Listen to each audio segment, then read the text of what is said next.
আমরা রয়েছি ফলতার শ্রীরামপুর গ্রামে জাহাঙ্গীর খানের বাড়িতে। জাহাঙ্গীর খানের এই যে বাড়ি, সেই বাড়ির কিন্তু একেবারে নিস্তব্ধতা বিরাজ করছে। সেই বাড়িতে জাহাঙ্গীর খান রয়েছে কিনা সে বিষয়টা এলাকার বাসিন্দারা কেউ বলতে চাইছেন না, কেউ মুখ খুলছেন না। আমরা একবার চেষ্টা করব তাকে ডাকার, তিনি কোনো সাড়া দেন কিনা বা তার পরিবারের কোনো সদস্যরা কোনো রকমভাবে সাড়া দেন কিনা। একবার শ্যামল জানাকে বলবো দেখাতে ছবিটা। এই যে কলাপসেবল গেট রয়েছে তার ভিতর থেকে কিন্তু তালা দেওয়া, হয়তোবা কেউ ভেতরে থাকতে পারেন। জাহাঙ্গীরদা বাড়িতে আছেন? জাহাঙ্গীরদা বাড়িতে আছেন? এভাবেই কিন্তু সম্পূর্ণ নিস্তব্ধতা বিরাজ করছে জাহাঙ্গীর খানের বাড়িতে। জাহাঙ্গীর খান ঠিক ভোটের যখন ভোট হবে ঠিক তার কিছুক্ষণ আগেই বেশ কয়েক ঘন্টা আগে তিনি জানান যে তিনি ভোট থেকে সরে দাঁড়াচ্ছেন। যদিও অফিসিয়ালি অর্থাৎ কিনা নির্বাচন কমিশনের নিয়ম অনুযায়ী যেভাবে ভোট থেকে সরে দাঁড়ানোর বা তার উইথড্র করে নেওয়ার যে প্রসেস রয়েছে সেটা কিন্তু না করে তিনি শুধু জানান যে এই ফলতাবাসী তারা ভালো থাকুক, তিনি কিন্তু এই ভোট থেকে সরে দাঁড়াচ্ছেন, তেমনটাই কিন্তু তিনি জানান। এবং তার পরবর্তী ক্ষেত্রে এই যে বিশাল প্রাসাদভবন বাড়ি, সেই বাড়িতে কিন্তু জাহাঙ্গীর খান রয়েছেন কিনা বা তিনি কোথায় গেলেন সেই বিষয়টা কিন্তু এখনো পর্যন্ত স্পষ্ট নয়। ক্যামেরায় শ্যামল জানার সঙ্গে হিন্দোল দে, এবিপি আনন্দ, ফলতা। এলাকার ত্রাস জাহাঙ্গীর খান শুধুমাত্র ভোটের ময়দান থেকে সরে দাঁড়িয়েছেন এমনটা নয়, নিজের বাড়িতেও তিনি আছেন কিনা তাও কিন্তু নিশ্চিতভাবে বোঝা যাচ্ছে না। পুনর্নির্বাচন কিন্তু একেবারে শান্তিপূর্ণভাবে শুরু হয়েছে। গত 15 বছর মানুষ একেবারে ভোট দিতে পারেননি, ভোট কেন্দ্র পর্যন্ত সাহস করে পৌঁছতে পারেননি। আজকে তারাই একেবারে নির্ভয়ে লাইন দিয়েছেন বুথের বাইরে।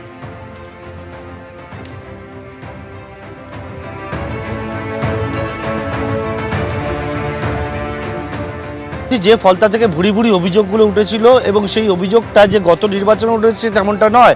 ফলতা এলাকার বাসিন্দাদের অভিযোগ হচ্ছে যে এই তারা ভোট গ্রহণ কেন্দ্রে আসতে পারতো না।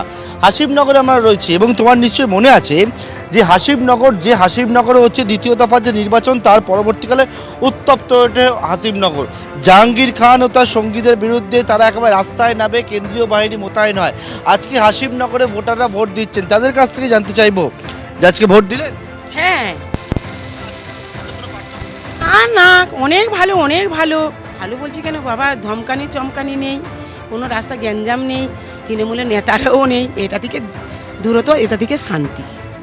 হ্যাঁ, ভোট দিতে এলে ওখানে দাঁড় করিয়ে বলতো এই যেটাই ভোট দিবে, দুইয়েতে ভোট দিবে না, যেন ভুল হয়।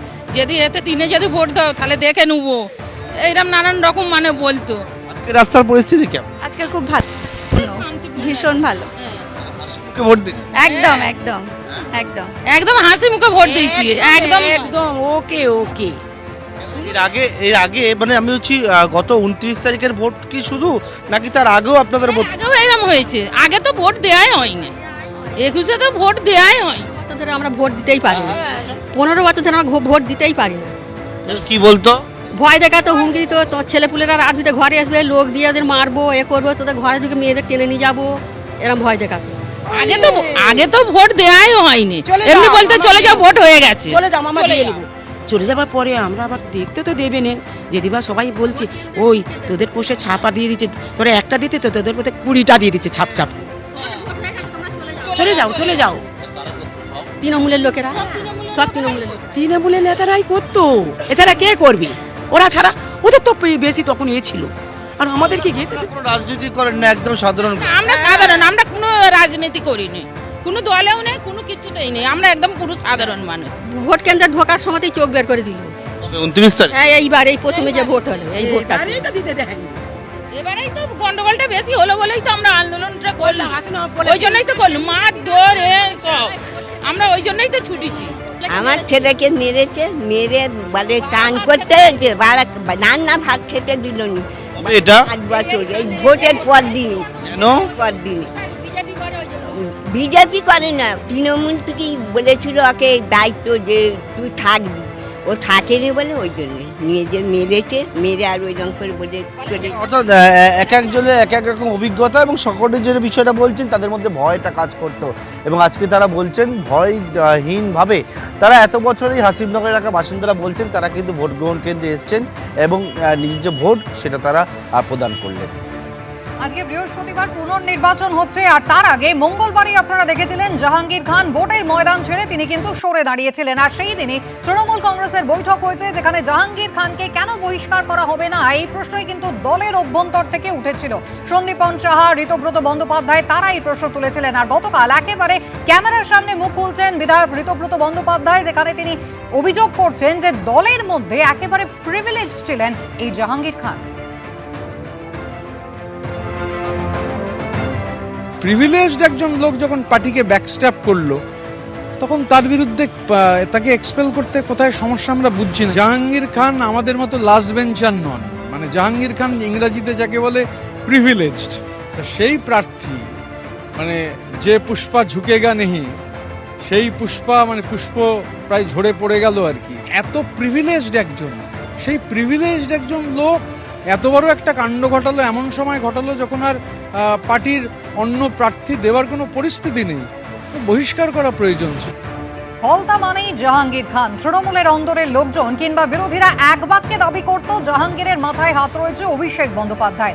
2021-এর বিধানসভা নির্বাচন, যেখানে ফলতা থেকে 40,000-এরও বেশি ভোটে জয়ী হয়েছিল তৃণমূল কংগ্রেস। 2024-এর লোকসভা ভোটের বিধানসভা ওয়ারি ফল বলে ডায়মন্ড হারবার লোকসভা কেন্দ্রের অন্তর্গত এই ফলতা বিধানসভা কেন্দ্রে 1,68,000-এরও বেশি ভোটে এগিয়েছিলেন অভিষেক বন্দ্যোপাধ্যায়।